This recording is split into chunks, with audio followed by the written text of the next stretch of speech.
ശബരിമലയിൽ മകരവിളക്ക് തീർത്ഥാടനത്തിന് തുടക്കമായി.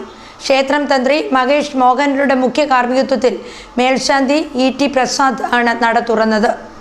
ശബരിമലയിൽ മകരവിളക്ക് തീർത്ഥാടനത്തിന് ആരംഭമായി. മകരവിളക്ക് തീർത്ഥാടനത്തിനായി ഡിസംബർ 30 വൈകിട്ട് 5 ശബരിമല ശ്രീ ധർമ്മശാസ്ത്ര ക്ഷേത്രം നട തുറന്നത്.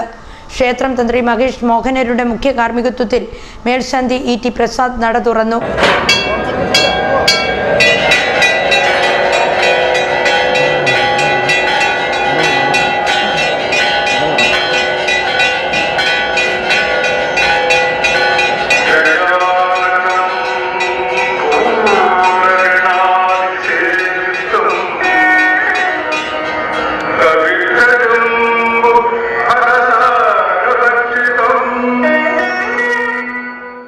തുടർന്ന് ശബരീശന്റെ വിഗ്രഹത്തിൽ ചാർത്തിയ വിഭൂതിയും താക്കോലും മേൽശാന്തിയിൽ നിന്നും ഏറ്റുവാങ്ങിയ ശേഷം മാളികപ്പുറം മേൽശാന്തി മനു നമ്പൂതിരി ഗണപതിയെയും നാഗരാജാവിനെയും തൊഴുത് മാളികപ്പുറം ശ്രീകോവിൽ തുറന്നു.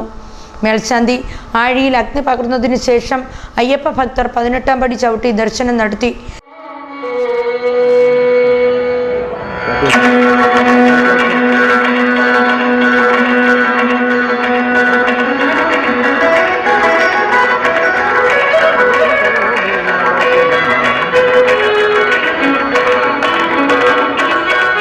Sabarimala executive officer O G. Biju, administrative officer S. Srinivas തുടങ്ങിയവർ ദർശനത്തിനെത്തി.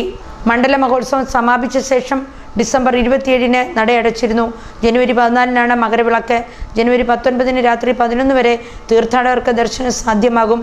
ജനുവരി 20 രാവിലെ 6:30 നടയടയ്ക്കും.